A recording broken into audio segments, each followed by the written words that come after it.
Mengapa Israel ini ingin betul mengambil Palestina ini? Apa yang ada di Palestina? Apakah di Palestina itu ada emas? Apakah di Palestina itu ada perak? Mengapa mereka bersemangat betul ingin mengambil Palestina ini? Pada tahun 2007, Al-Faqir Abdul Samad, saya menterjemah satu buku berbahasa Arab, judulnya Tarikh Ad-Diyanah Al-Yahudiyah, ditulis oleh seorang ulama daripada Al-Iskandariyah, Mesir.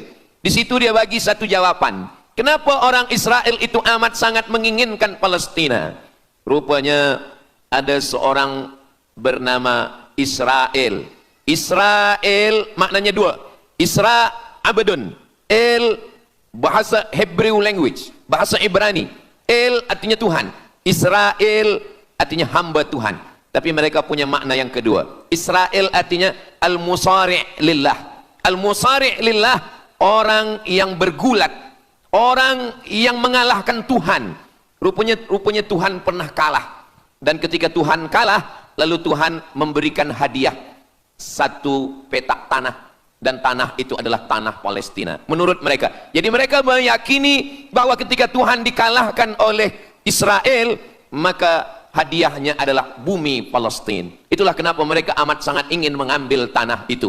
Tapi kita pula, Palestina bagi kita adalah hijrahnya Nabi Muhammad sallallahu alaihi wasallam yang dituliskan dalam Al-Qur'an. A'udzubillahi minasyaitonir rajim. Subhanalladzi asra bi'abdihi lailan minal masjidil haram ilal masjidil aqsa alladzi barakna haulah.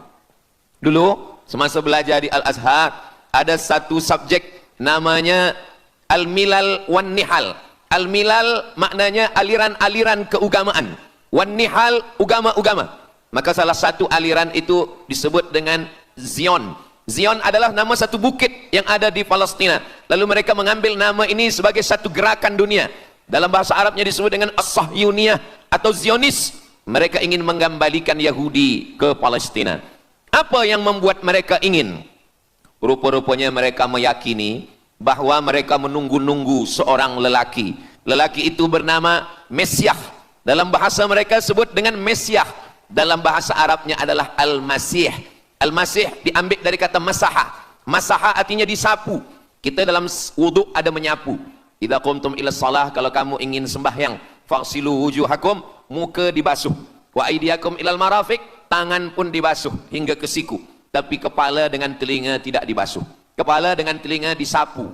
Wamsahu biru'usikum, disapu. Jadi kenapa dia dikatakan Al-Masih?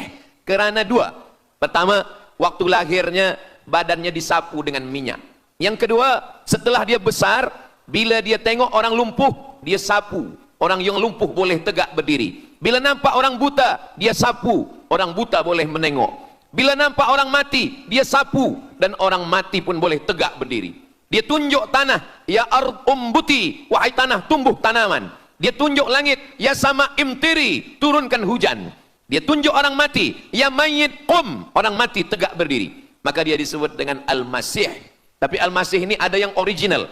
Itulah dia Al-Masih Isa anak Maryam alaihi salam. Tapi ada Al-Masih satu lagi. Macam Isa.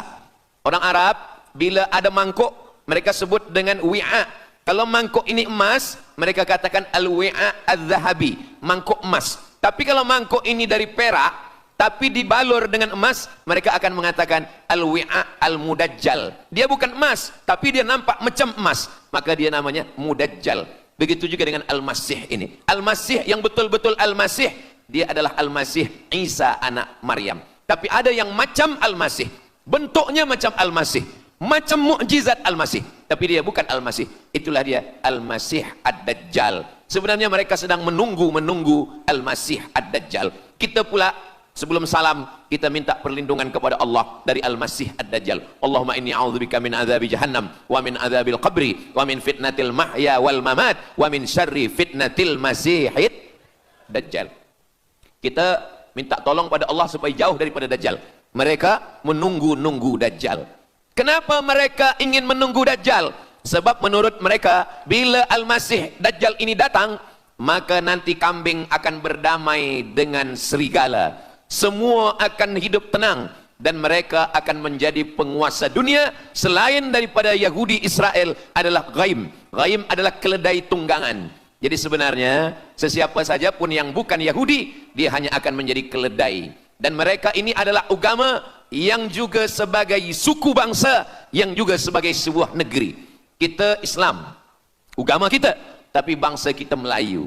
Dan kita tinggal duduk, ada Melayu di Sumatera, ada Melayu di Semenanjung, ada Melayu di Kalimantan, Borneo. Melayu tersebar di beberapa negara. Tapi Yahudi tiga. Yahudi sebagai agama, Yahudi sebagai bangsa, Yahudi sebagai negeri. Mereka ingin mewujudkan ketiga-tiga ini menjadi satu. Kami bangsa Yahudi, kami agama Yahudi, dan kami punya negeri Yahudi. Itulah keinginan mereka. Maka mereka sedang menantikan raja mereka. Raja mereka adalah Al-Masih Ad-Dajjal. Dan Al-Masih Ad-Dajjal ini akan turun kalau syarat-syarat ini mereka penuhi. Kata Syekh Fargallah dalam subjek Al-Milal wan Nihal. Maka yang pertama diminta oleh Al-Masih Ad-Dajjal ini adalah semua Yahudi kembali kepada bumi Israel. Mereka mengatakan itu bumi punya dia dan semua akan kembali. Rupa-rupanya mereka tiada punya negeri. Sama macam nasib orang Kurdi. Kurdi ada di Turki, Kurdi ada di Irak, Kurdi ada di beberapa belahan bumi. Syekh Amin Al-Kurdi, mursyid tarekat Naqsabandiyah di Mesir, orang Kurdi, tapi duduk di Mesir. Syekh Muhammad Said Ramadan Al-Buti, orang Kurdi, tapi duduk di Suriah. Salahuddin Al-Ayyubi, orang Kurdi, tapi dia raja di Mesir. Mereka pun di seluruh dunia ada, tapi mereka tak ada punya negeri. Maka mereka ingin mengambil Palestina, mereka ingin kembali ke negeri yang menurut mereka inilah adalah hadiah daripada Tuhan, kerana Tuhan kalah bertarung dengan nenek moyang mereka bernama Israel menurut hikayat mereka. Yang ini semuanya adalah asatirul awalin, hanya dongeng-dongeng nenek moyang mereka zaman silam. Lalu kemudian datanglah Theodor Herzl menghadap kepada Sultan Abdul Hamid, Sultan Turki. Mereka ingin membayar dengan ratusan keping emas. Apa kata Sultan Abdul Hamid? Dulu Palestina itu diambil dengan darah dan nyawa, maka saya tidak akan memberikannya dengan emas. Lalu kemudian apa yang terjadi? Mereka menghalau Sultan Abdul Hamid dengan seorang lelaki bernama Mustafa Kemal Ataturk. Lalu kemudian hilanglah khilafah Islamiyah. Ketika khilafah Islamiyah tahun 1924 ini jatuh, hilang, tumbang, maka ketika itu umat Islam tidak lagi ada pelindung. Dan ketika itulah mereka mengambil Palestina. Mereka merebut, mereka mengambil, seperti yang dikatakan Sayyidina Muhammad sallallahu alaihi wasallam, kamu akan diperebutkan seperti makanan yang ada di atas meja makan. Satu mengambil kakinya, satu merebut kepalanya, satu mengambil dadanya, dan tercabik-cabik, dicakar, dimakan, dipotong. Tak ada satu pun yang peduli. Alhamdulillah, kita malam ini masih peduli. Kita sedang mengajarkan kepada belia-belia, kita sedang mengajarkan kepada pemuda-pemuda Islam. Mudah-mudahan sampai anak cucu kita sampai hari kiamat masih lagi peduli kepada Palestina, insyaAllah. Allahu Akbar.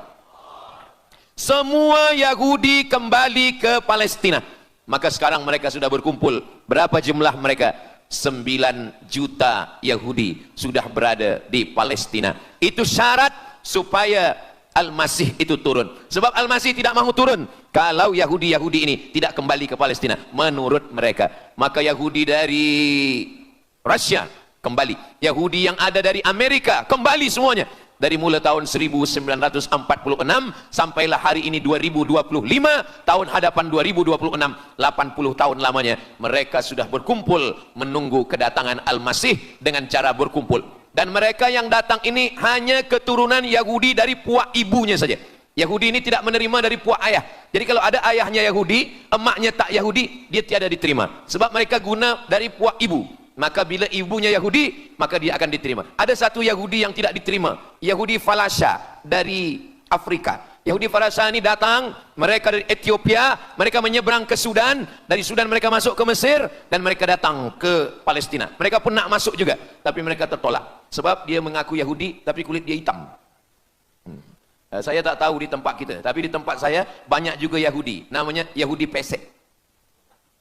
Kulit dia hitam, hidung dia pesek, tapi otak dia Yahudi.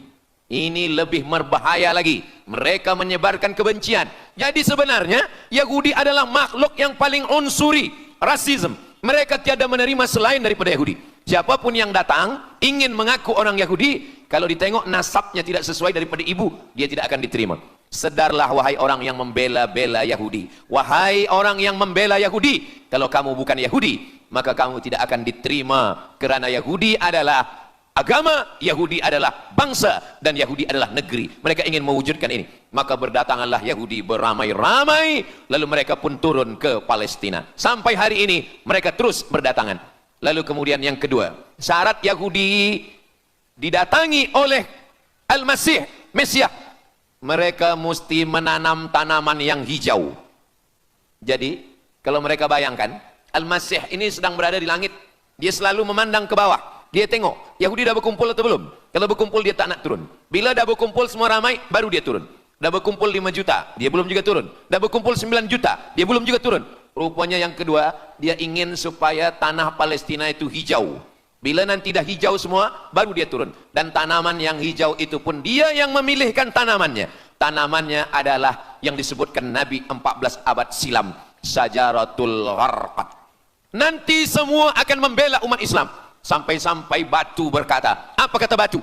Ya abdallah, wahai hamba Allah, hadza Yahudi khalfi, ini di belakang saya ada Yahudi, faktulhu, bunuhlah dia. Kata Nabi, jangankan manusia, batu pun membela umat Islam. Batu akan berkata, ya abdallah, wahai hamba Allah, hadza Yahudi, ini di belakang saya ada Yahudi, faktulhu, bunuh dia. Tapi ada satu yang membela mereka. Siapa dia? Syajaratul Gharqad, pokok kayu Gharqad. Allah menunjukkan sampai hari ini mereka menanam pokok Gharqad ini. Saya belajar ke Mesir tahun 1998. Musim panas tahun 1999, saya pergi ke satu kawasan bernama Aris. Selepas itu pergi ke sebuah kota, kota ini bernama Rafah. Rafah ini dibagi dua, setengah diambil oleh Yahudi, setengah lagi diambil oleh Mesir. Dari sempadan ini kita boleh menengok hijau.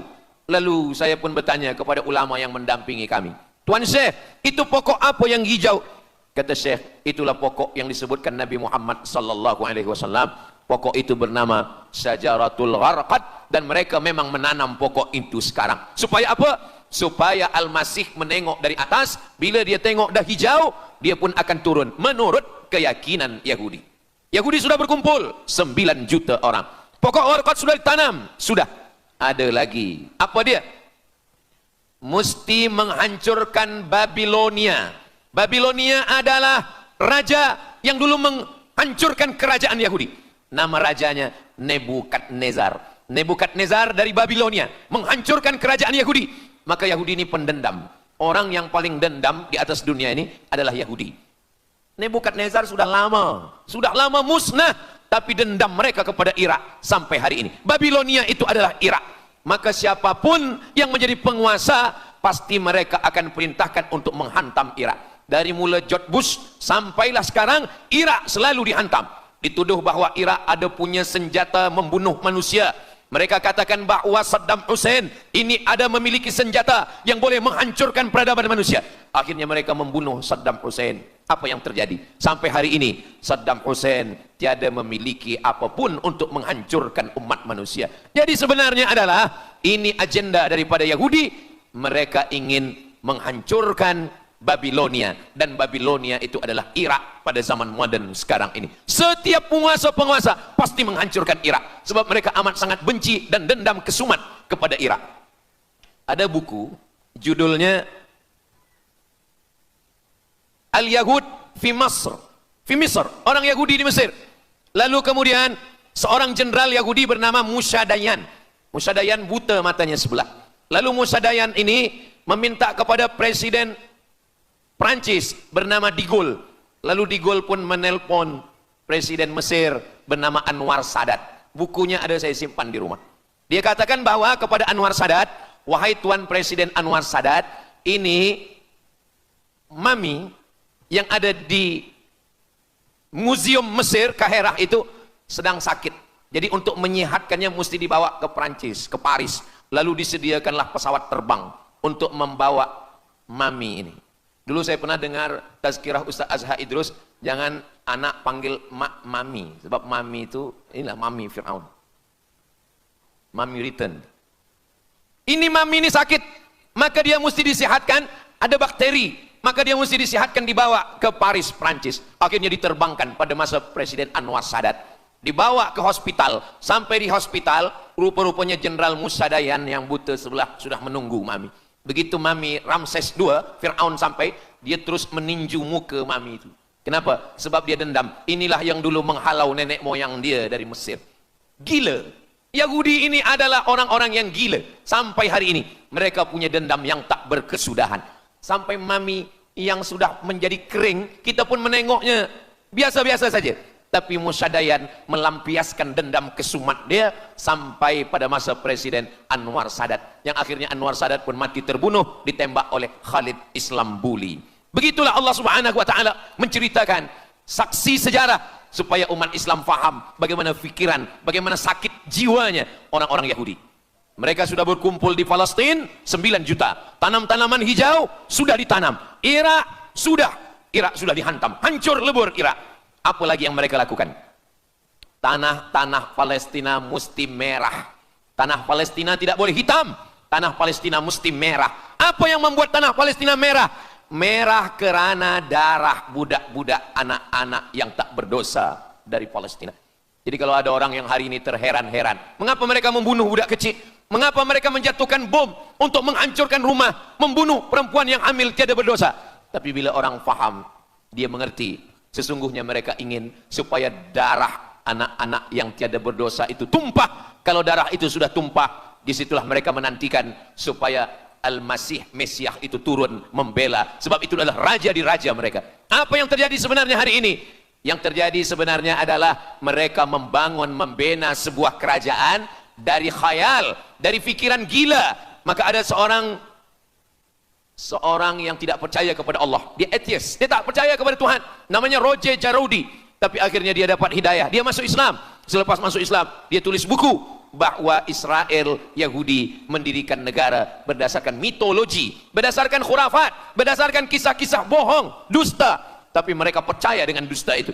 Lalu kemudian Roger Jarroudi ditangkap oleh pemerintah Prancis, dimasukkan ke dalam penjara. Bukunya diterjemahkan ke dalam bahasa Arab, diterjemahkan ke dalam bahasa Melayu. Roger Jarroudi, bagaimana orang Yahudi Israel membina kerajaan negara berdasarkan khayal, berdasarkan tipu, berdasarkan dusta, berdasarkan mitologi, berdasarkan asatirul awalin, dongeng-dongeng daripada nenek moyang mereka dulu. Lalu kemudian hari ini kita sudah menengok darah itu sudah tumpah merata-rata di tanah Palestina. Kenapa Al-Masih, Mesiah belum juga turun? Kenapa belum datang juga Mesiah yang mereka tunggu itu? Rupanya ada syarat lagi yang belum. Apa dia? Mereka mesti membina satu yang disebut dengan Haikal Sulaiman, Temple of King Solomon. Mereka meyakini bahwa raja mereka adalah Solomon, dan dia ada sebuah kuil yang mereka sebut, mereka tulis bukunya, Temple of King Solomon. Di mana letaknya? Letaknya adalah di atas Al-Masjidil Aqsa. Mereka ingin menghancurkan Al-Masjidil Aqsa, diratakan dengan tanah. Nanti mereka akan bina Temple of King Solomon. Selepas itu mereka siapkan satu kerusi singgasana. Selepas itu nanti barulah turun Al-Masih, Mesiah yang dijanjikan menurut mereka. Yang semuanya ini adalah dusta, bohong, tipu daripada Zionis, kerana mereka ingin menguasai dan mereka ingin membuat sebuah negara yang sangat besar, yang negara itu disebut dengan The Great Israelian. Israel Raya, dia dari 2 sungai. Biasanya orang membuat map itu rahasia. Map biasanya rahasia yang disimpan. Tapi orang Yahudi Israel, mereka buatkan mapnya di dalam bendera mereka. Kita membuat sesuatu yang rahasia kita simpan, tapi mereka membuat satu garis biru di atas, satu lagi garis biru di bawah. Yang di atas itu adalah Sungai Nil di atas, dan yang di bawah itu adalah Sungai Efrat. Sungai Nil di atas, Afrika Utara, Mesir. Sungai Efrat di bawah, Sungai Efrat ada di Irak. Lalu di tengah itu ada bintang segi 6. Apa maknanya? Mereka ingin membina sebuah kerajaan yang luasnya dari Nil hingga ke Efrat. Itulah kenapa ketika mereka membuka embasi di Kairo, ketika Israel membina embasi di Kairo, ini Sungai Nil, ini bagian atas, ini bagian bawah. Kerajaan Mesir membagi embasi Israel tanah di bawah Sungai Nil. Mereka tidak mau. Mereka ingin membina embasi di atas Sungai Nil. Kenapa mereka tidak mau membina embasi di bawah Sungai Nil? Karena menurut mereka di bawah Sungai Nil adalah negeri kami. Orang membina embasi hanya di luar daripada kerajaannya. Jadi sebenarnya menurut pengakuan mereka, Mesir yang ada sekarang, semua yang ada di bawah Nil hingga ke Efrat Irak, itu adalah kerajaan mereka. Yang kalau mereka mewujudkan itu nanti, mereka akan menjadikan semua manusia ini sebagai keledai tunggangan. Alhamdulillah, itu disampaikan oleh Syekh Fargallah. Lalu kemudian kami membacanya, mempelajarinya, beliau bacakan di kelas, dan hari ini saya amat sangat bersenang hati.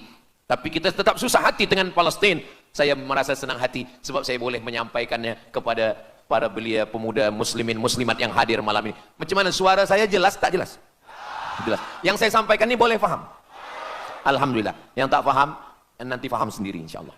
Begitulah Allah Subhanahu wa ta'ala. Saya dulu pernah berjumpa dengan Syekh Muhammad Jibril. Lalu kemudian saya tanya Syekh Muhammad Jibril, Syekh, kenapa Allah membinasakan kaum Ad, kaum Samud, kaum Madian? Wa ila Samuda akhahum Salihah, wa ila Madiana akhahum Syu'aiba, wa ila Adin akhahum Huda. Madian, Samud, Ad, semuanya musnah. Iram dzatil imad, Iram, hilang semuanya. Tapi kenapa Yahudi ini masih ada sekarang? Kenapa Allah tak musnahkan?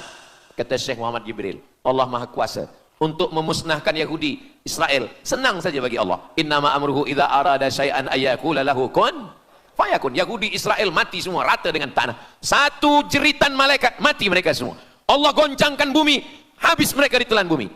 Ya bunayya, wahai anakku, kalaulah Israel Yahudi ini mati, lalu kamu masuk surga dengan apa, kata dia. Sebenarnya Allah masih menyisakan Yahudi ini supaya kita berjuang. Sekarang ada umat Islam yang amat sangat lemah.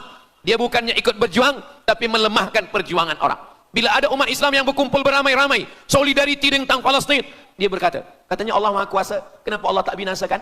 Dulu, arsalna alaihim tayran ababil, datang burung ababil, tarmihim bi'ijaratin min sijil. Mana ababil sekarang? Kenapa Allah tak kirimkan ababil? Saya pun pernah tanyakan ini kepada masyayikh, Syekh, kenapa Allah tak kirimkan ababil? Dulu ketika Abdul Muttalib memegang kunci Ka'bah, masa itu tak ada orang beriman.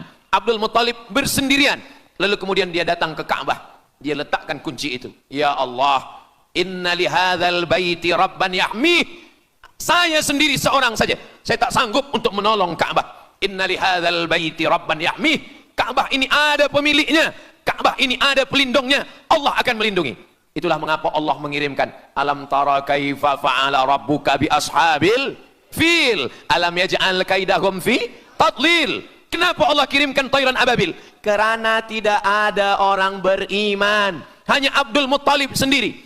Tapi sekarang 2 miliar orang beriman yang bersyahadat asyhadu an la ilaha illallah wa asyhadu anna muhammadan rasulullah. Itulah kenapa Allah tidak mengirimkan tayran ababil. Itulah kenapa Allah tidak membuatkan goncangan. Itulah kenapa. Tapi sedikit banyak Allah mulai menurunkan pertolongannya. Kalau sudah datang pertolongan Allah Subhanahu wa taala, idza jaa nasrullah, kalau sudah datang pertolongan Allah, idza jaa nasrullah wal fath, kemenangan. Wa ra'aitan nasa yadkhuluna fi dinillahi afwaja. Insyaallah, alaysa subuhu biqarib. Subuh tak lama lagi. Pertolongan Allah pasti datang. Nasrum minallah wa fathun qarib. Hasbunallah wa ni'mal wakil. Ni'mal maula wa ni'man nasir. Wala haula wala quwata illa billahil aliyil azim. Kalau kita seorang cikgu, kalau kita seorang ulama, sampaikanlah kepada umat. Sebagai seorang ayah, sampaikan kepada anak.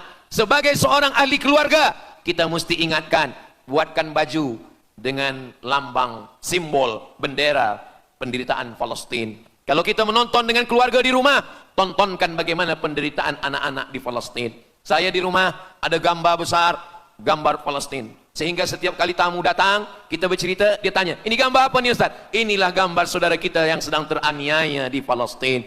Malam ini kita guna sorban, kita pakai sorban yang mengingatkan kita kepada Palestina. Apapun yang kita lakukan, jangan lupa menyampaikan khutbah Jumat, kunut nazilah, Allahumma ansuril Islam wal muslimina fi Palestin. Silahul mu'min, ad-du'a silahul mu'min. Kalau kita tiada senjata lagi, maka sesungguhnya doa man lam yahtam bi amril muslimin, siapa yang tak peduli kepada penderitaan saudaranya di Palestin, falaisa minhum, dia tidak diakui sebagai umat Nabi Muhammad sallallahu alaihi wasallam. Orang beriman bukan setakat sembahyang subuh, zuhur, asar, maghrib, isya. Orang beriman bukan setakat ditengok berapa kali dia ke Baitullah haji dan umrah, tapi orang beriman bagaimana perasaan dia kepada saudaranya. Maka kata Nabi SAW, la yu'minu ahadukum, kamu tidak beriman, kalaupun kamu beriman belum sempurna, hatta yuhibba li akhi, sampai engkau sayang kepada saudaramu. Ma yuhibbu li nafsih, sayang kepada saudara seperti sayang pada diri sendiri. Kalau anak saudara kita di Palestina teraniaya, kita lebih teraniaya. Kalau pipi kita dicubit sakit, begitu juga dengan saudara kita di Palestina. Kita memang hidup pada zaman yang susah, yang payah. Beruntunglah datuk nenek moyang kita 100 tahun yang lampau, mereka selamat dari fitnah ini. Tapi kita pun tak boleh mengutuk nasib. Mengapa saya hidup sekarang? Kenapa kami hidup tahun 1447 ini ya Allah? Tentu ada hikmahnya. Allah hidupkan kita hari ini. Kenapa saya tak hidup zaman Nabi? Kalau ada pemuda belia sekarang datang kepada Ustaz Abdul Somad, Ustaz Somad, kenapa saya tak hidup zaman Nabi? Kalau saya hidup zaman Nabi mungkin saya baik. Kamu yang komplain kepada Allah, kalau kamu hidup zaman Nabi mungkin tidak ikut Nabi, ikut Abu Lahab, ikut Abu Jahal. Kita dihidupkan Allah hari ini, kita masih bersama dengan guru kita, Al-Fadhil Ustaz Azhar Idrus. Kita masih bersama dengan orang-orang baik, orang mulia. Alaikum bil jamaah. Kata Nabi SAW, man syadza syadza finnar, jangan bersendirian, sendirian masuk neraka. Kita mesti berjamaah. Alhamdulillah, yang ada kuasa dengan kuasanya, yang ada fatwa dengan fatwanya, yang ada ilmu dengan ilmunya. Bagi penuntut-penuntut, pelajar-pelajar, tonton, buat video, buat apapun yang boleh kita buat, share, gambar, semuanya itu ada tanggung jawab kita di hadapan Allah Subhanahu wa taala. Kullukum ra'in, setiap kamu pemimpin, hadap ke Baitul Maqdis 17 hingga 18 bulan, sampai akhirnya pada bulan Sya'ban turun ayat qad nara taqalluba wajhika fis sama, kami menengok wajah engkau menghadap ke arah langit. Fawalli wajhaka syatral masjidil haram, hadapkanlah wajahmu ke arah Masjidil Haram. Lalu Nabi pun menghadap ke arah Masjidil Haram. Selepas itu sahabat datang beramai-ramai menjumpai Nabi Muhammad SAW.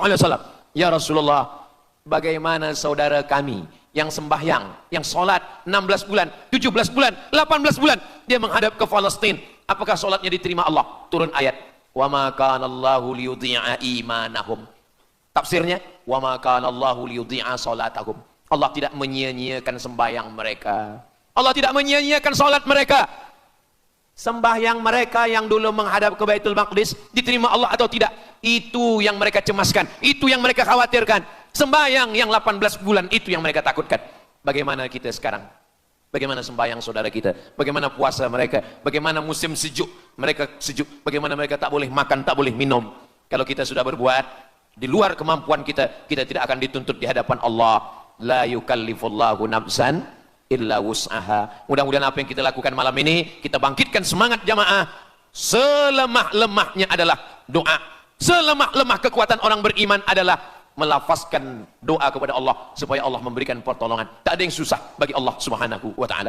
Itulah yang boleh Al-Fakir sampaikan pada malam hari ini, solidariti kita tentang Palestina. Mudah-mudahan ada manfaatnya. Banyak cakap kata yang tak berkenan di hati, menyinggung perasaan. Saya memohon maaf beribu-ribu maaf. Mudah-mudahan yang kita lakukan malam ini diridhoi Allah Subhanahu wa taala dan boleh kita bawa bekal menghadap Allah. Bila kita mati ditanya oleh Allah, inilah jawaban kita. Kami sudah berkumpul, kami sudah bangkitkan semangat, kami sudah berdoa, kami sudah menjelaskan bagaimana jahat Yahudi.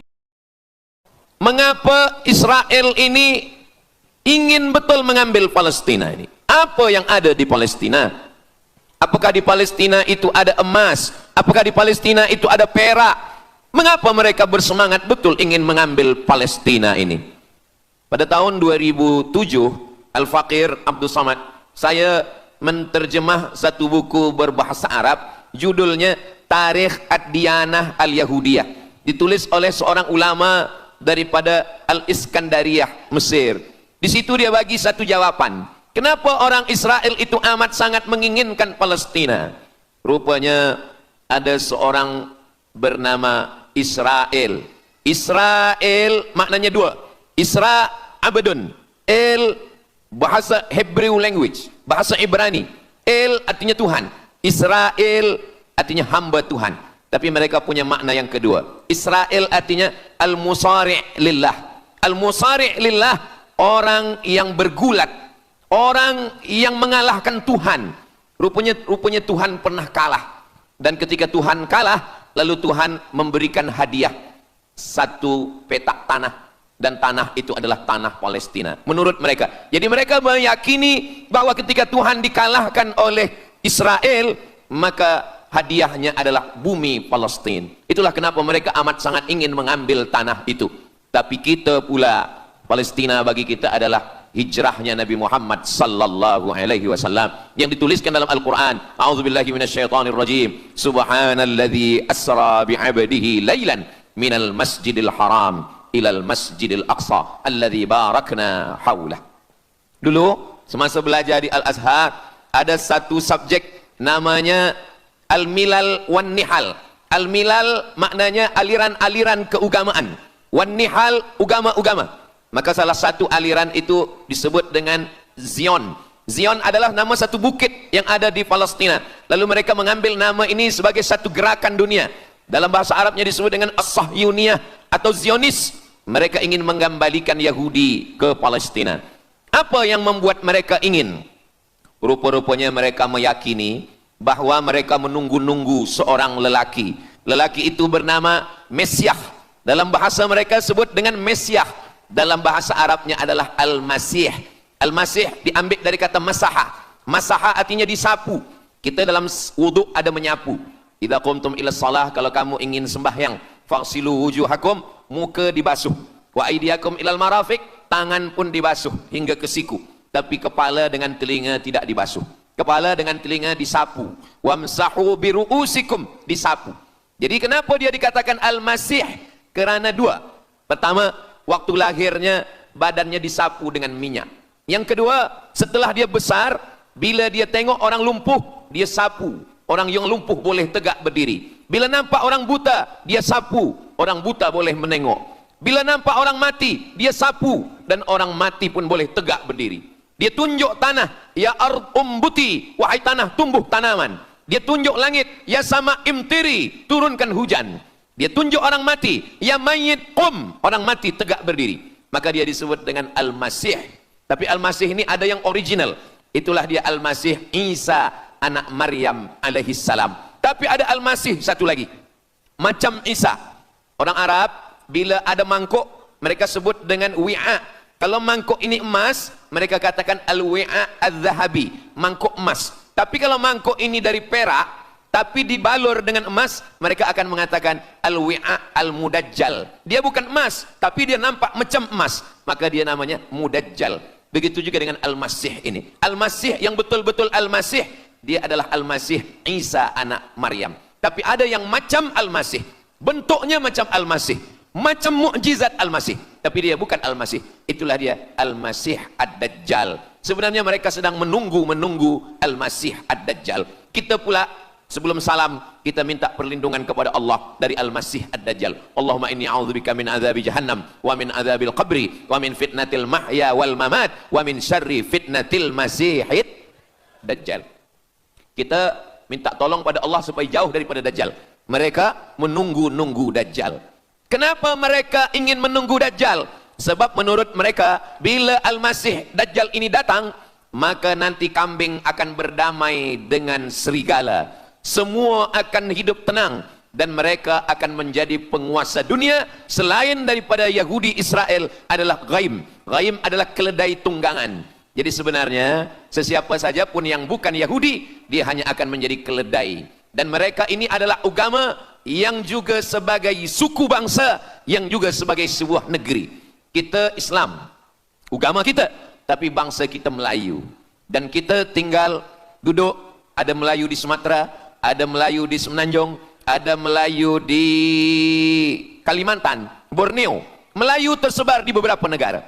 Tapi Yahudi tiga. Yahudi sebagai agama, Yahudi sebagai bangsa, Yahudi sebagai negeri. Mereka ingin mewujudkan ketiga-tiga ini menjadi satu. Kami bangsa Yahudi, kami agama Yahudi, dan kami punya negeri Yahudi. Itulah keinginan mereka. Maka mereka sedang menantikan raja mereka. Raja mereka adalah Al-Masih Ad-Dajjal. Dan Al-Masih Ad-Dajjal ini akan turun kalau syarat-syarat ini mereka penuhi. Kata Syekh Fargallah dalam subjek Al-Milal wan Nihal. Maka yang pertama diminta oleh Al-Masih Ad-Dajjal ini adalah semua Yahudi kembali kepada bumi Israel. Mereka mengatakan itu bumi punya dia dan semua akan kembali. Rupa-rupanya mereka tiada punya negeri. Sama macam nasib orang Kurdi. Kurdi ada di Turki, Kurdi ada di Irak, Kurdi ada di beberapa belahan bumi. Syekh Amin Al-Kurdi, mursyid tarekat Naqsabandiyah di Mesir, orang Kurdi, tapi duduk di Mesir. Syekh Muhammad Said Ramadan Al-Buti, orang Kurdi, tapi duduk di Suriah. Salahuddin Al-Ayyubi, orang Kurdi, tapi dia raja di Mesir. Mereka pun di seluruh dunia ada, tapi mereka tak ada punya negeri. Maka mereka ingin mengambil Palestina, mereka ingin kembali ke negeri yang menurut mereka inilah adalah hadiah daripada Tuhan, karena Tuhan kalah bertembung, bertarung dengan nenek moyang mereka bernama Israel menurut hikayat mereka. Yang ini semuanya adalah asatirul awalin, hanya dongeng-dongeng nenek moyang mereka zaman silam. Lalu kemudian datanglah Theodor Herzl menghadap kepada Sultan Abdul Hamid, Sultan Turki. Mereka ingin membayar dengan ratusan keping emas. Apa kata Sultan Abdul Hamid? Dulu Palestina itu diambil dengan darah dan nyawa, maka saya tidak akan memberikannya dengan emas. Lalu kemudian apa yang terjadi? Mereka menghalau Sultan Abdul Hamid dengan seorang lelaki bernama Mustafa Kemal Atatürk. Lalu kemudian hilanglah khilafah Islamiyah. Ketika khilafah Islamiyah tahun 1924 ini jatuh, hilang, tumbang, maka ketika itu umat Islam tidak lagi ada pelindung. Dan ketika itulah mereka mengambil Palestina. Mereka merebut, mereka mengambil, seperti yang dikatakan Sayyidina Muhammad sallallahu alaihi wasallam, kamu akan diperebutkan seperti makanan yang ada di atas meja makan. Satu mengambil kakinya, satu merebut kepalanya, satu mengambil dadanya, dan tercabik-cabik, dicakar, dimakan, dipotong. Tak ada satu pun yang peduli. Alhamdulillah, kita malam ini masih peduli. Kita sedang mengajarkan kepada belia-belia, kita sedang mengajarkan kepada pemuda-pemuda Islam. Mudah-mudahan sampai anak cucu kita sampai hari kiamat masih lagi peduli kepada Palestina, insyaAllah. Allahu Akbar. Semua Yahudi kembali ke Palestina. Maka sekarang mereka sudah berkumpul. Berapa jumlah mereka? 9 juta Yahudi sudah berada di Palestina. Itu syarat supaya Al-Masih itu turun. Sebab Al-Masih tidak mahu turun kalau Yahudi-Yahudi ini tidak kembali ke Palestina menurut mereka. Maka Yahudi dari Rusia kembali, Yahudi yang ada dari Amerika kembali semuanya. Dari mulai tahun 1946 sampailah hari ini 2025, tahun hadapan 2026, 80 tahun lamanya mereka sudah berkumpul menunggu kedatangan Al-Masih dengan cara berkumpul. Dan mereka yang datang ini hanya keturunan Yahudi dari puak ibunya saja. Yahudi ini tidak menerima dari puak ayah.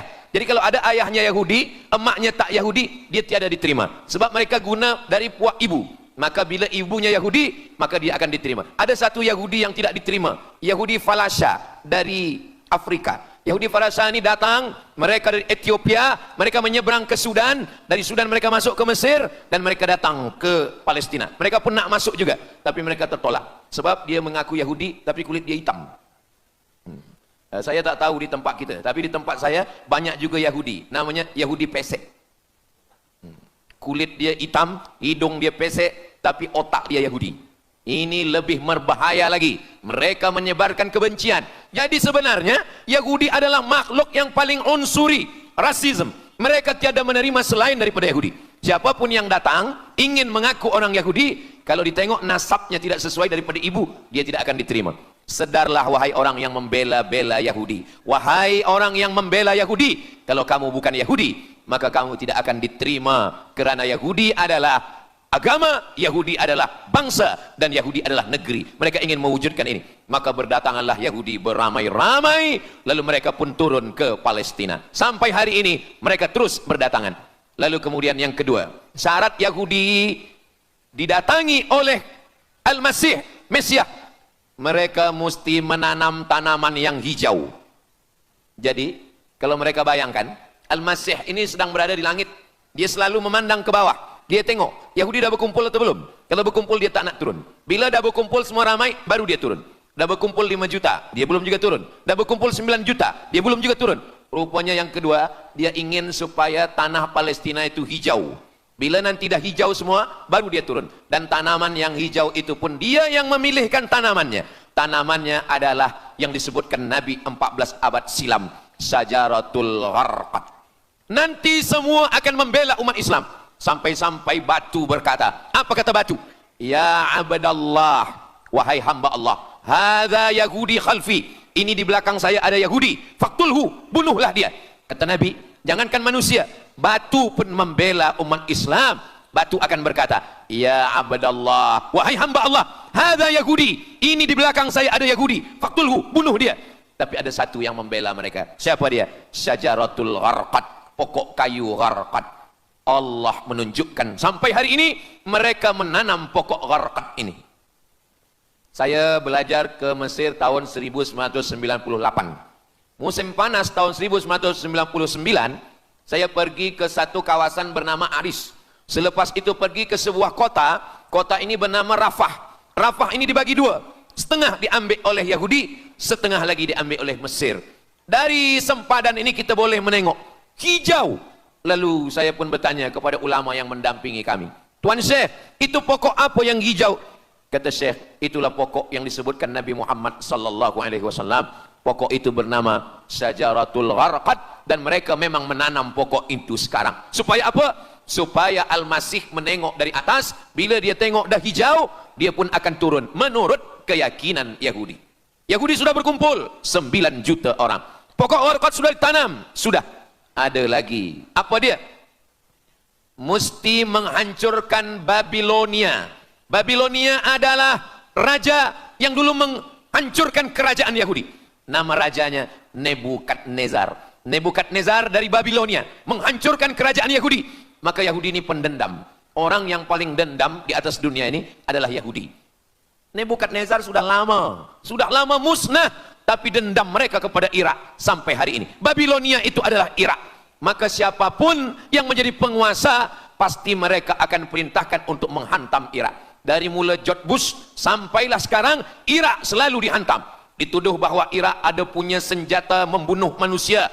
Mereka katakan bahwa Saddam Hussein ini ada memiliki senjata yang boleh menghancurkan peradaban manusia. Akhirnya mereka membunuh Saddam Hussein. Apa yang terjadi? Sampai hari ini Saddam Hussein tiada memiliki apapun untuk menghancurkan umat manusia. Jadi sebenarnya adalah ini agenda daripada Yahudi.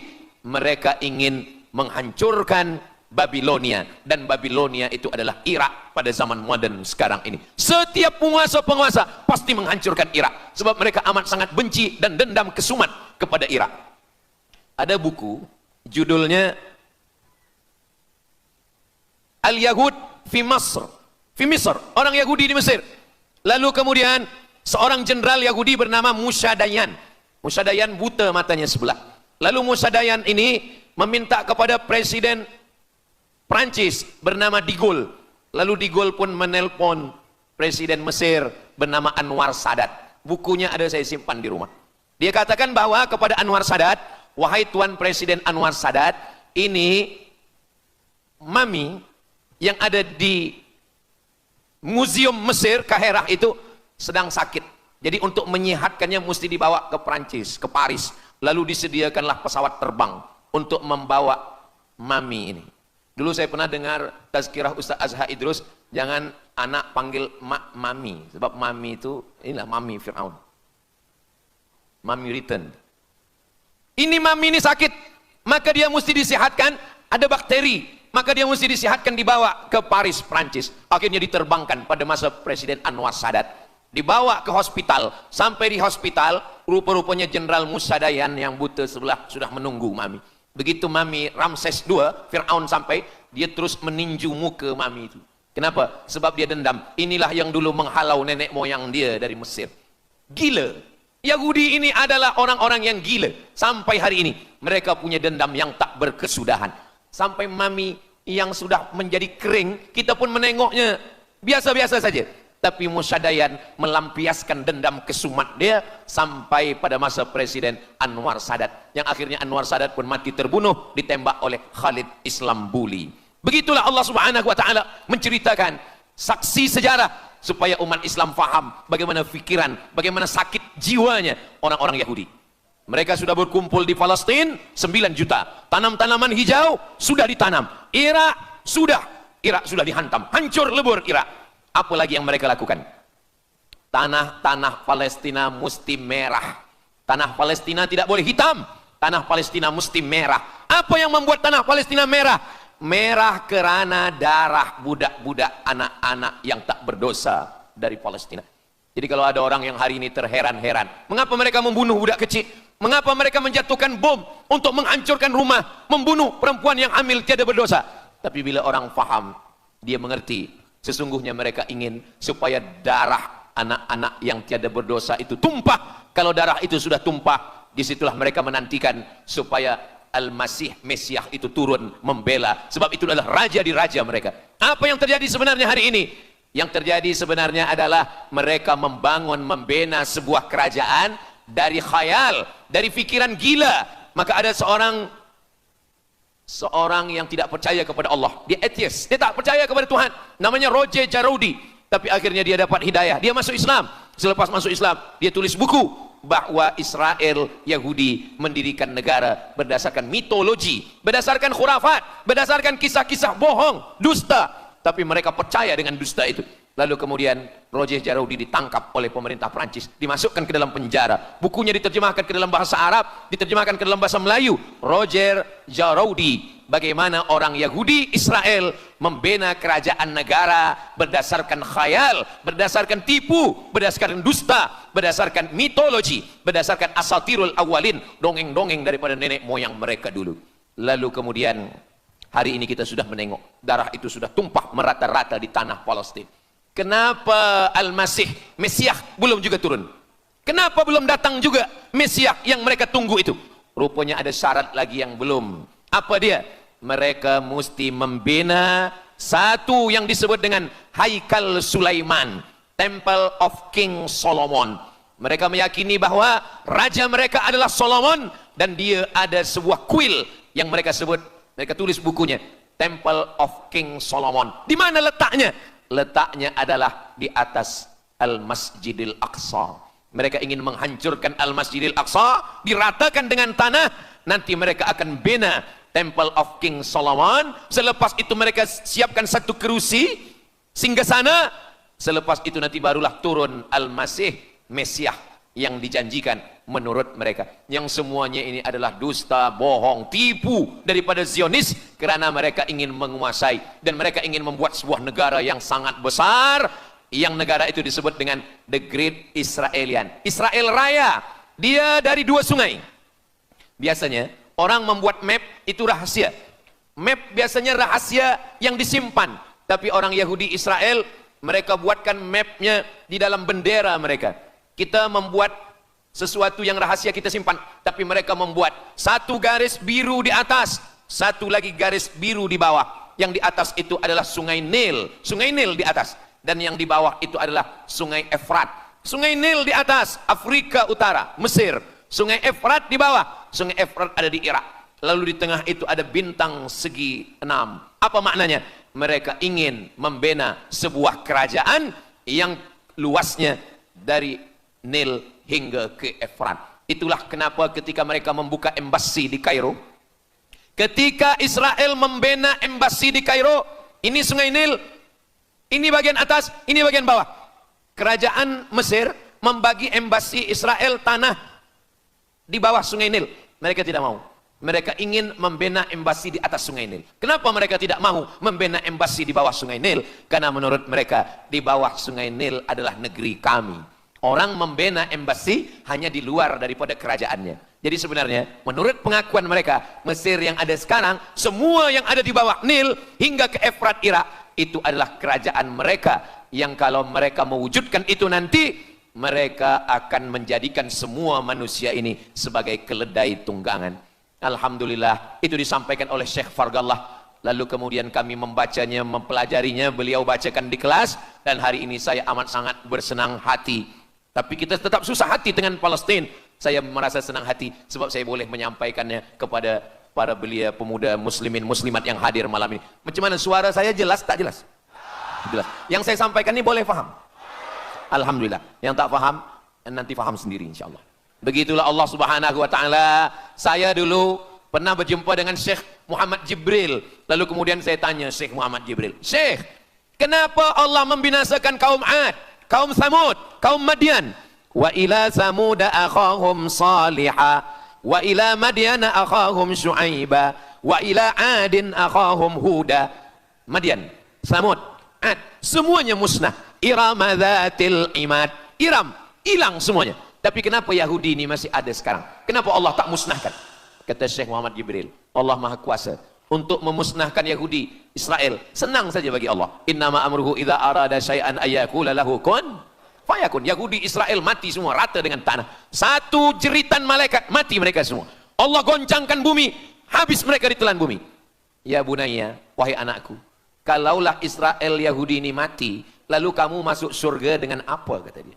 Sebenarnya Allah masih menyisakan Yahudi ini supaya kita berjuang. Sekarang ada umat Islam yang amat sangat lemah. Dia bukannya ikut berjuang, tapi melemahkan perjuangan orang. Bila ada umat Islam yang berkumpul beramai-ramai, solidariti tentang Palestin, dia berkata, katanya Allah Maha Kuasa, kenapa Allah tak binasakan? Dulu, arsalna alaihim tayran ababil, datang burung ababil, tarmihim bi'ijaratin min sijil. Mana ababil sekarang? Kenapa Allah tak kirimkan ababil? Saya pun pernah tanyakan ini kepada masyayikh. Syekh, kenapa Allah tak kirimkan ababil? Dulu, ketika Abdul Muttalib memegang kunci Ka'bah, masa itu tak ada orang beriman. Abdul Muttalib bersendirian. Lalu kemudian dia datang ke Ka'bah. Dia letakkan kunci itu. Ya Allah, inna lihadzal baiti rabban yahmih. Saya sendiri seorang saja. Saya tak sanggup untuk menolong Ka'bah. Inna lihadzal baiti rabban yahmih. Ka'bah ini ada pemiliknya. Ka'bah ini ada pelindungnya. Allah akan melindungi. Itulah mengapa Allah mengirimkan alam tara kaifa fa'ala rabbuka bi ashabil fil alam yaj'al kaidahum fi tadlil. Kenapa Allah kirimkan tayran ababil? Karena tidak ada orang beriman, hanya Abdul Muttalib sendiri. Tapi sekarang 2 miliar orang beriman yang bersyahadat asyhadu an la ilaha illallah wa asyhadu anna muhammadan rasulullah. Itulah kenapa Allah tidak mengirimkan tayran ababil. Itulah kenapa Allah tidak membuatkan goncangan. Itulah kenapa. Tapi sedikit banyak Allah mulai menurunkan pertolongannya. Kalau sudah datang pertolongan Allah Subhanahu wa taala, idza jaa nasrullah, kalau sudah datang pertolongan Allah, idza jaa nasrullah wal fath, kemenangan. Wa ra'aitan nasa yadkhuluna fi dinillahi afwaja. Insyaallah, alaysa subuhu biqarib. Subuh tak lama lagi. Pertolongan Allah pasti datang. Nasrum minallah wa fathun qarib. Hasbunallah wa ni'mal wakil. Ni'mal maula wa ni'man nasir. Wala haula wala quwata illa billahil aliyil azim. Kalau kita seorang cikgu, kalau kita seorang ulama, sampaikanlah kepada umat. Sebagai seorang ayah, sampaikan kepada anak. Sebagai seorang ahli keluarga, kita mesti ingatkan, buatkan baju dengan lambang, simbol, bendera penderitaan Palestin. Kalau kita menonton dengan keluarga di rumah, tontonkan bagaimana penderitaan anak-anak di Palestin. Saya di rumah ada gambar besar, gambar Palestin. Sehingga setiap kali tamu datang, kita bercerita, dia tanya, ini gambar apa nih Ustaz? Inilah gambar saudara kita yang sedang teraniaya di Palestin. Malam ini kita guna sorban, kita pakai sorban yang mengingatkan kita kepada Palestin. Apapun yang kita lakukan, jangan lupa menyampaikan khutbah Jumat, qunut nazilah, Allahumma ansuril Islam wal muslimina fi Palestin.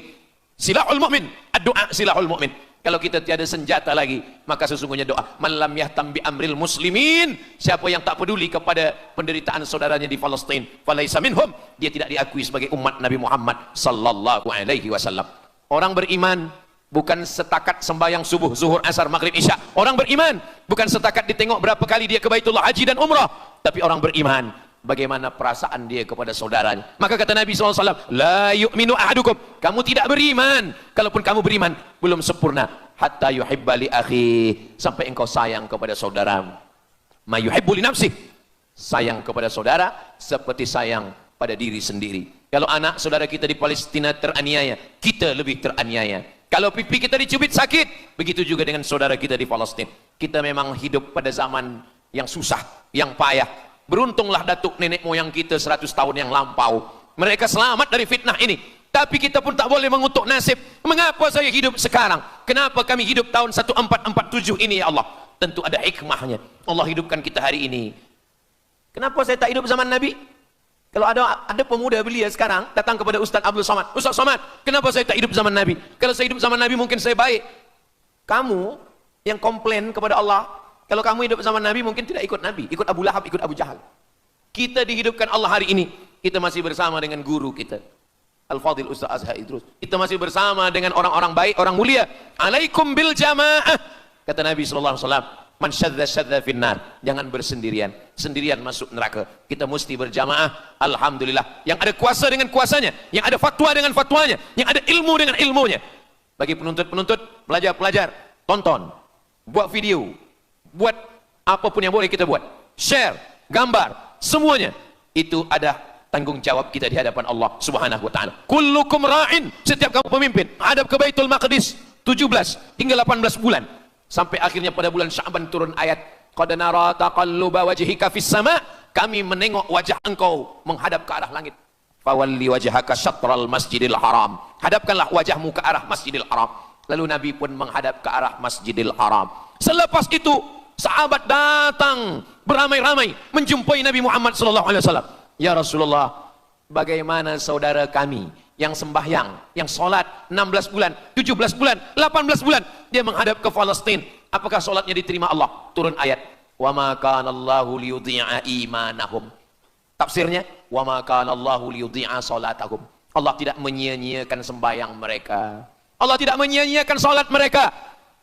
Sembahyang mereka yang dulu menghadap ke Baitul Maqdis diterima Allah atau tidak, itu yang mereka cemaskan, itu yang mereka khawatirkan. Sembahyang yang 18 bulan itu yang mereka takutkan. Bagaimana kita sekarang? Bagaimana sembahyang saudara kita? Bagaimana puasa mereka? Bagaimana musim sejuk? Mereka sejuk. Bagaimana mereka tak boleh makan, tak boleh minum? Kalau kita sudah berbuat di luar kemampuan kita, kita tidak akan dituntut di hadapan Allah. La yukallifullahu nafsan illa wus'aha. Mudah-mudahan apa yang kita lakukan malam ini, kita bangkitkan semangat jamaah. Selemah-lemahnya adalah doa.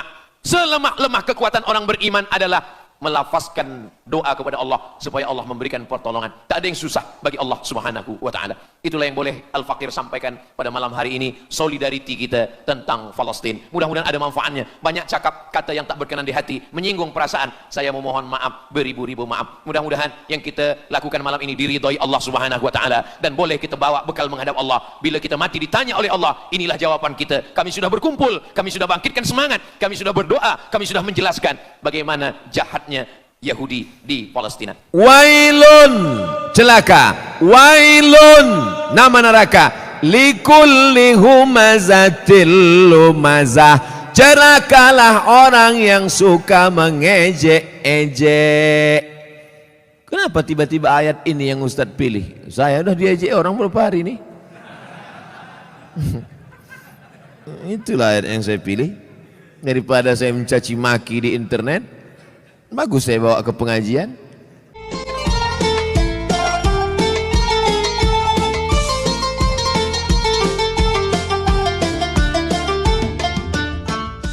Assalamualaikum warahmatullahi wabarakatuh.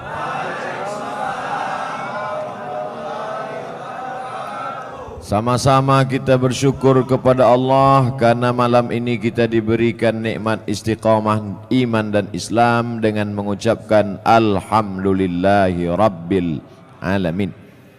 Berselawat kepada Rasulullah dengan mengucapkan Allahumma salli ala Sayyidina Muhammad wa ala ali Sayyidina Muhammad. Saya sampaikan materi ini lebih kurang 1 jam 60 menit. Setelah itu saya akan menjawab pertanyaan-pertanyaan yang ditulis di kertas. Mudah-mudahan Allah menjadikan pertemuan kita malam ini menjadi nilai amal soleh. Amin ya rabbal alamin.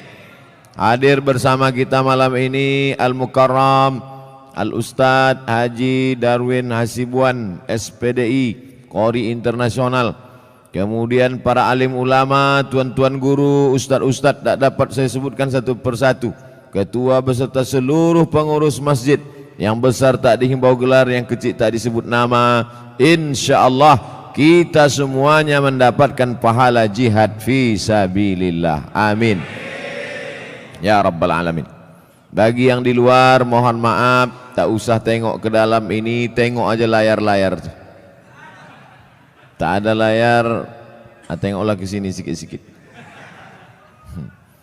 Kami rasanya dari dalam ini menengok keluar macam menengok akuarium.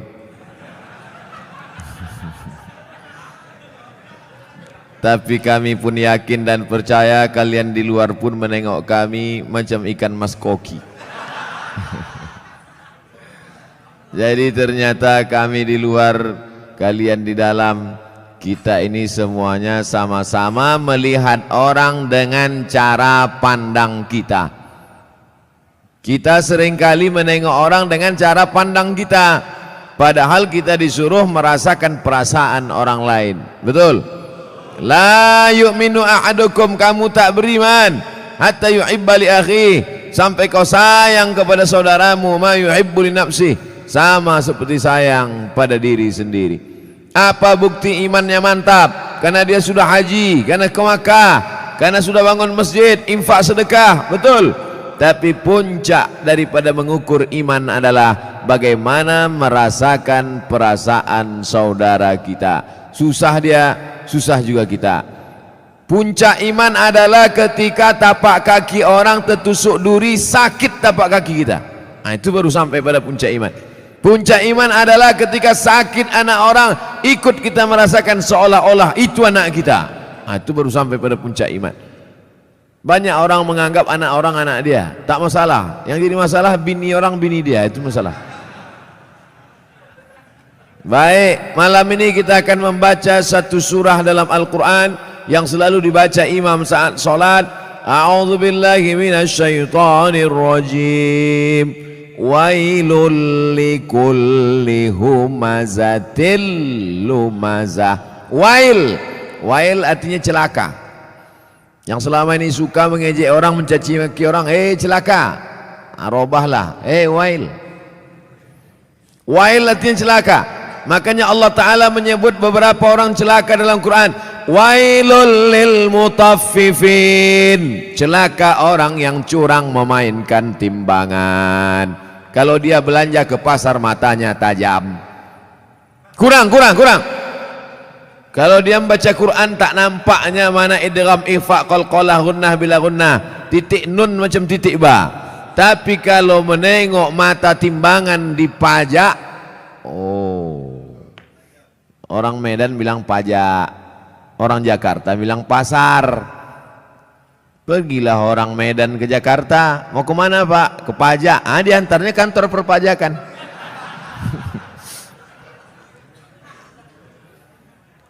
Wailul lil mutaffifin, celaka orang yang main-main timbangan.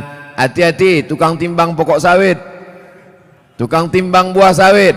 Asal ditimbang 50 kilo, tandan besar 50 kilo, tandan kecil 50 kilo. Kenapa begini? Rupanya memang udah di setel timbangan tuh, mau besar mau kecil 50 kilo. Ada gunanya sembahyang, puasa, sholatmu melayang karena zolim memainkan timbangan. Tak ada gunanya pengajian malam ini. Bukti pengajian malam ini berhasil bukan karena layarnya banyak di luar, bukan. Bukti pengajian malam ini berhasil apa? Besok pagi yang berjualan berdagang di pasar, luruskan balik timbangan. Siap? Tak semuanya siap kata dia. Tengok besok lah Pak Ustaz. Ditimbang di pasar, betul. Dibawa ke rumah, rupanya 7,5 on, 1/4 kilo hilang. 5 orang belanja, 1,5 kilo 2,5 on, sudah kau makan harta orang dengan cara batil. Patutlah pagi petang siang malam berdoa, doamu tak dikabulkan Allah Subhanahu wa taala. Kenapa? Makan haram.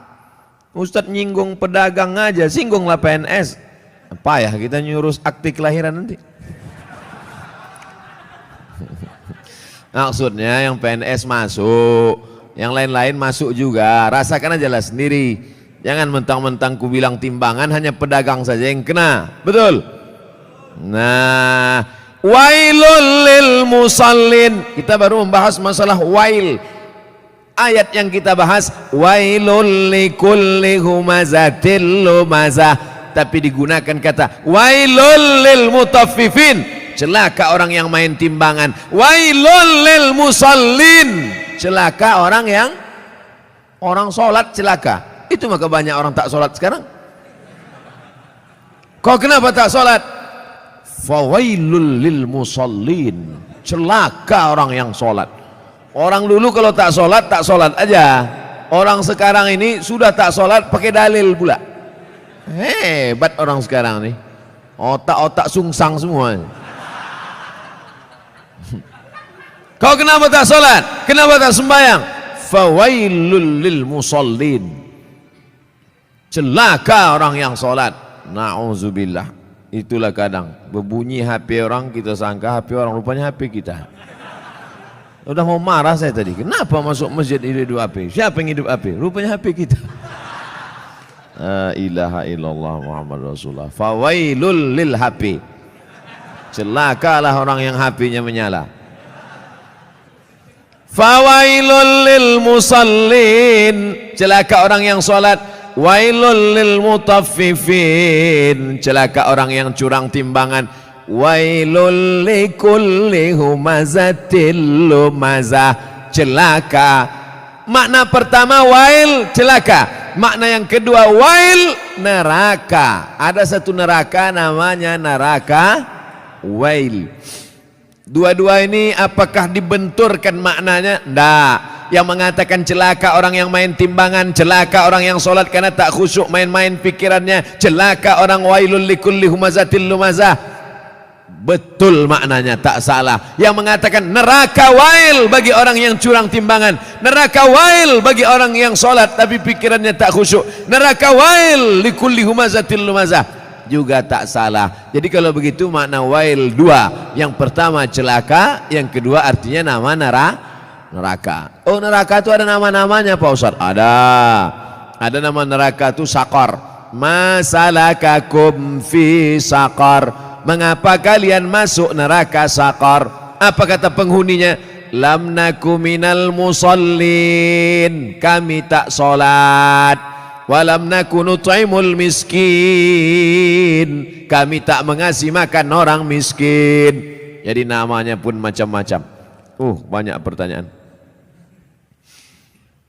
Wailun, celaka. Wailun, nama neraka. Likulli humazatil lumazah. Celakalah orang yang suka mengejek-ejek. Kenapa tiba-tiba ayat ini yang Ustaz pilih? Saya udah diejek orang berapa hari ini. Itulah ayat yang saya pilih. Daripada saya mencaci maki di internet, bagus saya bawa ke pengajian. Wailul likulli humazatil lumazah. Celaka orang yang suka mengejek. Celaka neraka wail bagi mereka yang suka. Likulli, semuanya, tak ada terkecuali. Humazah, lumazah. Apa beda humazah dengan lumazah? Humazah mengejek dengan mulut, lumazah mengejek dengan perbuatan. Begitu dalam kitab tafsir. Humazah bil lisan, lumazah bil fi'li, dengan perbuatan. Jadi kalau ada orang ngejek pakai WhatsApp, humazah apa lumazah? Instagram, Twitter, BBM dipakai lumazah. Hebatnya Al-Quran, dibedakannya antara lisan dengan perbuatan anggota badan. Wailul likulli humazatil lumazah. Celaka dan nerakalah bagi orang yang mengolok mengejek orang lain dengan lisan lidah maupun dengan tangan anggota badan. Ada orang mulutnya diam tapi perbuatannya luar biasa. Ada orang tak buat apa-apa tapi lidahnya luar biasa. Ada orang mulutnya diam, tangannya tak berbuat, no action, hatinya saja. Yang hati dimaafkan Allah selama tidak diperturutkan. La yukallifullahu nafsan illa. Kenapa orang mengejek? Karena tidak klarifikasi. Kenapa orang mengejek? Karena tidak tabayyun. In ja'akum fasiqum binaba'in. Kalau datang orang membawa berita, fatabayyanu, klarifikasi. Alhamdulillah masalah ini sudah saya klarifikasi. Bapak Ibu sudah tengok klarifikasinya? Belilah paket. Inilah, diupdate lah. HP-HP yang macet-macet tuh dilem aja. campakkan ke sungai. Saudaraku yang dimuliakan Allah Subhanahu wa taala, kira-kira penjelasan saya itu sudah jelas? Jelas insyaallah. Siapa yang tak jelas betungkik telinganya. Nanti yang mengupload nih di internet, kalian buatlah terjemah di situ. Tungki adalah telinga benanah. Banyak orang yang tak paham itu. Wailul likulli humazatil lumazah. Lalu siapa lagi yang celaka? Kita lanjutkan. Allazi jama'a malau wa'addadah. Saya sebetulnya mau nunjukkan aja, kira-kira masih jauh dari Kori internasional. Tapi sikit-sikit jadilah kan. Apalagi perbuatan orang ini, lidahnya mengejek, tangannya mengejek, perbuatannya mencela. Ada lagi perbuatan yang paling mengerikan. Jama'a, mengumpul, malau, harta, wa'ad, dadah, menghitung. Kerjanya dua aja, ngitung, ngumpul, ngitung, ngumpul, ngitung, ngumpul, ngitung, batuk, mati. Yang ada di otaknya duit, duit, duit, duit. Sampai sembahyang zuhur pun 5 rakaat. Allahu Akbar. At-tahiyatul barakatuh. Berapa harga karet sekarang? Ini lautan. Allazi jama'a malau wa'addada. Ngumpul ngitung, ngumpul ngitung, ngumpul ngitung. Ada kenikmatan sendiri menghitung-hitung harta itu. Tanah di sana sekian hektar, yang di sini hektar. Tahu kau tanah yang itu luasnya? Tahu, tahu. Punya siapa? Punya orang. Na'udzubillah. Tapi saya yakin jamaah masjid Darul Haq, dar rumah, hak benar. Darul Haq, rumah kebenaran. Di sini rumah kebenaran. Lain dari sini salah. Siapa yang mau cari kebenaran datang ke Darul Haq. Betul? Lain nama masjid nih. Ada masjid-masjid lain tuh, masjid apa? Masjid Al-Ikhlas. Masjid apa? Masjid At-Taqwa. Ini mantap, bukan nama sembarang nama. Udah sampai itu aja. Dilarang tidur di ruang utama. Oh, karena di sini pakai AC. Patutlah banyak tidur di sini. Ini menunjukkan jamaah masjid Darul Haq ini orangnya jamaah malau, suka mengumpulkan harta, tapi bukan wa'ad dadah, bukan sekedar kumpul hitung, kumpul kira, mengumpulkan harta dan rajin bersedekah. Kenapa Ustaz tiba-tiba ingat sedekah? Ku tengok orang sedang membagi-bagi kotak. Kotak. Ku sangka kue kotak besar kali. Rupanya kotak infak. Kalian masukkanlah ke dalam. Di dalam ini pakai AC, tentu lebih mahal.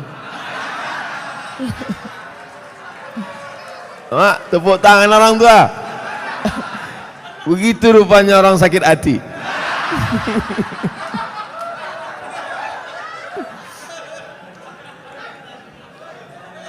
Artinya kata orang tuh, kami di luar panas, duit-duit receh nggak apa-apalah kata dia. Tak apa-apa, kalian sedekah pakai duit kerincing pun masuk surga insyaallah. Cuman agak lama lah sikit. Dikumpul harta pergi pagi pulang petang, masuk ruko keluar toko, dikumpul duit, kumpul kumpul kumpul kumpul, mati. Bisa dibawa mati? Tak bisa. Bapak yang malam ini di dompetnya ada 500.000, masuk ke kotak ini 100.000, yang dibawa mati yang 100-nya apa yang 400? Yang dibawa mati yang 100.000 ini apa yang 400? Yang 100. Sekarang saya mau tanya, yang mau dibawa mati yang banyak apa yang sikit? Masukkan yang banyak tuh. Begitu cara menjebak jamaah ini. Disimpan, disimpan. Bapak Ibu, kalau ada tetangga kawan jamaah Masjid Darul Haq yang pelit, bin kikir, bin bakhil, bin medit, bin kedekut. Panggillah dia. Ada satu ayat kata Ustaz Somad untuk kau, sengaja diturunkan Allah untuk kau aja. Hebat itu. Aku tak datang pula kemarin di Masjid Darul Haq itu. Apa nama ayatnya? Ini dia. Jama'a malau wa'addadah. Mengumpul harta dan menghitung, ngumpul-ngitung mati. Lama hidup banyak dirasa, jauh berjalan banyak ditengok. Lama pengajian banyak jumpa orang-orang kaya yang pelit. Akhirnya kemana Pak Haji Pulan kemarin yang pelit minta ampun tuh? Mati Pak Ustadz. Rumahnya yang 2 lantai itu kemana? Udah dijual Pak Ustadz. Bininya udah diambil berondong. Nah, kalau ada yang kalian pelit-pelit, tak ada saya suruh. Saya orangnya ceramah tak suka nyuruh-nyuruh orang. Tak pernah saya suruh bersedekahlah, bersedekah. Tak ada pernah saya suruh. Mau sedekah silakan. Yang tak sedekah ya tak apa-apa. Tapi tengoklah. Tak ada khusus suruh. Tengoklah bini kalian diambil orang nanti. Hah? Tukar mic. Kaya jamaahnya. Saya udah ceramah 30 menit. Rupanya di sini asal 30 menit ganti mikrofon.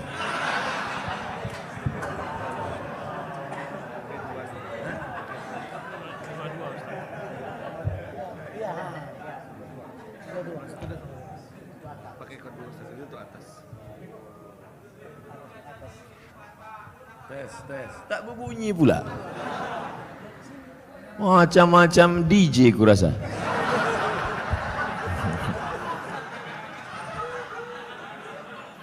Itulah kita tak boleh menyepelekan tempat dan lokasi. Tadi saya menengok, mak ini masuk hutan nih. Tapi rupanya masjidnya pakai AC. Mikrofonnya mantap. Maukah Bapak Ibu memaafkan silap salah dosa saya? Tak mau, tak apa-apa. Saudaraku yang dimuliakan Allah Subhanahu wa taala, jama'a malau addadah, mengumpulkan harta, menghitung, dikumpul, dihitung sampai akhirnya mati. Mana yang dibawa mati? Bisa mobil bawa mati? Siapa bilang mobil tak bisa bawa mati? Bapak yang punya mobil 2 mau dibawa 1 mati bisa. Bawa mobil carry itu ke Masjid Darul Haq, buat di situ ambulan membawa jenazah gratis. Siapa yang mau naik mobil itu syaratnya 1, mati. Kira-kira bisa tak mobil itu dibawa mati?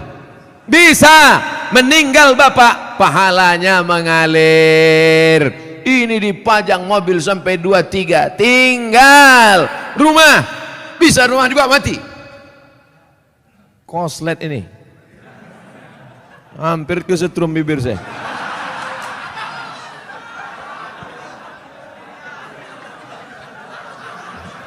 Akan datang kalau ngasih mic ke saya, dites dulu. Sakitnya tak seberapa, malunya. Sempat terjungkang awak viral di situ kan. Ustadz Abdul Somad tak jadi ceramah mulut koslet. Siapa yang malu? Orang Tembung.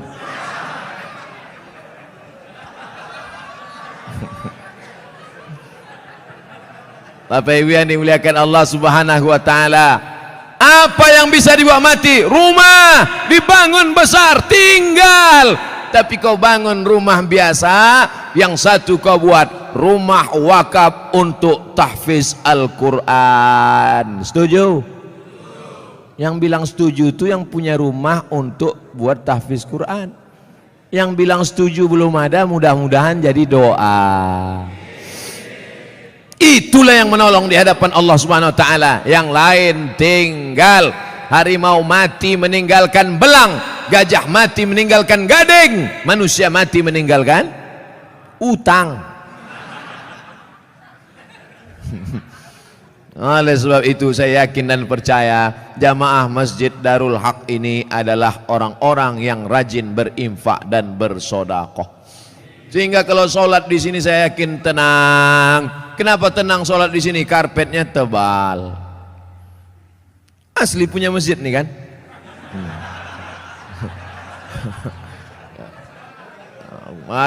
Kadang ada jamaah nih saking memuliakan ustadz dipinjam karpet sampai dibuat situ, balikkan tanggal sekian. AC ada, dingin. Kadang pernah saya ceramah di masjid AC banyak, kepanasan, rupanya mati. Tapi di sini tidak, terasa dingin. Kalau Bapak agak terasa hangat, maklum. Ini kita ini sekarang sudah over capacity, gak sesuai lagi ini. Makanya jamaah itu di luar menengok kita ini macam ikan mas koki kehabisan mati lampu. Jamnya pula lengkap. Ada jam zuhur, jam asar, jam maghrib, jam isya, jam imsak, dan jam syuruk. Lengkap semua, cantik. Balihonya pun mantap. Tabligh akbar bersama Abdul Somad LCMA. Ada gambar saya, tertutup pula. Rasa-rasanya tak ada kurang. Lengkap sudah semua. Bagaimana supaya harum semerbak, jamaah tenang sholat, dipasang harum-haruman. Maka harum, rasa bau-bau bunga melati rasanya. Masya Allah. Jam ada, itu jam itu penting. Apa guna jam itu dipasang? Supaya yang khutbah jangan sur dia, jadi bawakannya. Tengoknya 20 menit selesai. Ini khutbah ini berapi-api dia. Jamaah, hari ini Palestina masih terjajah. Orang udah mau balik kerja, mak lama kali ya katanya. Tobat aku sembahyang di sini katanya. Nampaknya simple, sederhana. Mulai jam dinding, AC, kipas angin, karpet, lampu terang benderang. Tapi itu semuanya demi kenyamanan orang di masjid. Tapi jangan sampai terlalu nyaman sampai tertidur di masjid. Makanya perlu dibuatkan surat pengumuman, dilarang tidur di ruang utama masjid. Sopan bahasanya. Tapi kalau melawan juga, buat surat satu lagi. Kalau kamu mau tidur di luar aja bro. Sudahlah tak menyumbang uang listrik masjid, sudahlah tak menyumbang AC masjid, sudahlah tak menyumbang kipas angin masjid, tidur dalam masjid menyumbang air liur basi.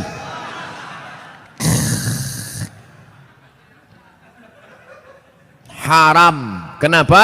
Karena mengganggu. Imatatul adza anit tariq, perbuatan amal yang paling ringan, membuang yang mengganggu dari tepi jalan. Selalu diterjemahkan dalam hadis membuang duri dari tepi jalan. Imatatul adza, adza bukan duri, sesuatu yang mengganggu di tepi jalan. Kalau membuang yang mengganggu di tepi jalan berpahala, bagaimana dengan orang membuat yang mengganggu di dalam masjid? Bukan jalan, di karpet masjid, di tempat orang sujud, di situlah air liur sambal belacan tumpah. Allahu Akbar. Imam khusyuk, makmum busuk. Yang saya sampaikan ini nampaknya simple, sederhana. Tapi kalau tidak dijaga, maka yang sudah dilakukan jamaah Darul Haq baik, bagus. Tetap kita jaga ke depan supaya kita tak masuk dalam neraka wail, tak masuk yang dikecam Allah. Jama'a malau wa'addadah. Terus ayat apa lagi? Yahsabu anna malahu akhladah. Yahsabu, dia menyangka, malahu, hartanya itu, akhladah, membuat dia kekal abadi. Rumahku yang besar membuat aku kekal abadi. Mobilku yang mewah membuat aku kekal abadi. Cincin permataku membuat aku kekal abadi. Maka digalilah kuburan batu di Mesir. Ditemukan jenazah perempuan di dalam. Nama perempuan itu Nefertiti. Siapa namanya? Nefertiti. Bukan jembatan. Nefertiti, perempuan tercantik, permata-permata, tinggal kering kerontang, semuanya tinggal tak bermakna. Yahsabu anna malahu akhladah. Dia menyangka dengan hartanya dia kekal abadi. Tidak, saudaraku, tapi dengan harta orang bisa abadi. Mana contohnya? masjid depan Istana Maimun, masjid Kesultanan Melayu Delhi, dengan harta orang bisa abadi. Dengan cara apa? Membangun masjid.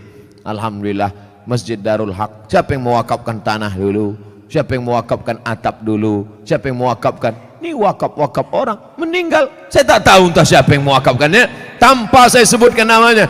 Untuk almarhum Fulan bin Fulan Alfa, tak perlu. Sampai pahala kita malam ini pengajian dari jam 9 sampai jam 10, dari jam 10 sampai entah jam berapa nanti tanya jawab, mengalirlah pahala, teranglah kuburnya, lapanglah makamnya, dijauhkan Allah kuburnya dari lubang neraka, dijadikan Allah kuburnya salah satu dari taman-taman surga. Yang sudah membangun masjid, alhamdulillah. Yang belum membangun, na'uzu. Yang sudah ku kasih tahu tak juga mau mendengar, mati ajalah. Saudaraku yang dimuliakan Allah, kalau begitu orang Islam ini perlu kaya apa miskin? Kaya. Man bana masjidan, siapa yang bangun masjid, banallah mislahu baitan fil jannah. Yang bangun masjid dibangunkan satu istana dalam surga. Kalau mau kekal abadi, bangun masjid. Kalau mau kekal abadi, bangun masjid. Sayang sama emak, buat masjid nama emak. Sayang sama suami, jangan buat nama suami. Nanti meninggal dia, mau kawin sekali lagi.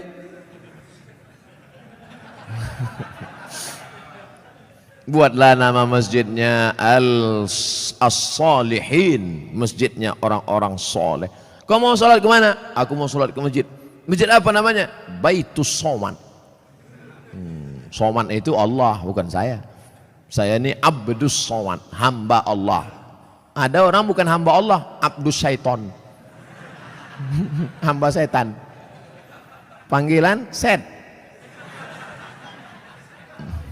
Saudara yang dimuliakan Allah Subhanahu wa taala, yahsabu anna malahu akhlada, disangkanya dengan hartanya itu dia bisa kekal abadi. Tapi jangan gara-gara ini besok orang jamaah Masjid Darul Haq tak ada yang masuk kerja. Gara-gara apa? Kok tak kerja? Alah, tak ada gunanya. Kita pun akan mati juga nih semua. Jangan. Yang punya kebun tetap bekerja. Dulu orang Tembung ini lebar-lebar kebun tebunya kan. Sekarang masih ada lagi? Tak ada lagi. Udah berubah jadi rumah ruko semua. Yang punya kebun silakan sejauh mata memandang.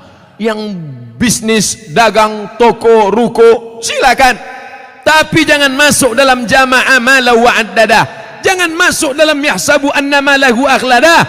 Tapi dalam golongan apa? Yang membuatkan rumah kos gratis untuk anak-anak yang merantau dari daerah Sumatera Utara, kaya tapi duit tak ada, buatkan rumah kos gratis. Berdatanganlah orang, kami mau gratis Pak. Syarat dan ketentuan berlaku. Apa syaratnya? IP 3,9 dan 4 saja. Saya IP saya 4, mesti cantik, gatal. Saudara yang dimuliakan Allah Subhanahu wa taala, banyak anak-anak kita di kampung cerdas, IQ-nya tinggi, tapi karena tak ada duit tak bisa sekolah. Berapa sekarang kos di Medan? Yang paling murah kos di Medan berapa? Gope 500.000, itu pun triplek dindingnya. Nyamuknya tak banyak, 1 ekor, kawannya banyak. Tapi begitu kita sediakan gratis, Masya Allah. Saya kuliah di Al-Azhar dari tahun 1998, pulang 2002. Berapa tahun itu? 4 tahun. 98 pulang 2002. Kuliah gratis, asrama gratis, makan gratis, tiket gratis, disediakan pula lagi setiap bulan beasiswa. Dari mana itu? Wakaf orang Mesir. Kalau orang Saudi Arabia berwakaf maklum, orang Saudi Arabia kaya-kaya, digali tanah mau mencari air, keluar gas.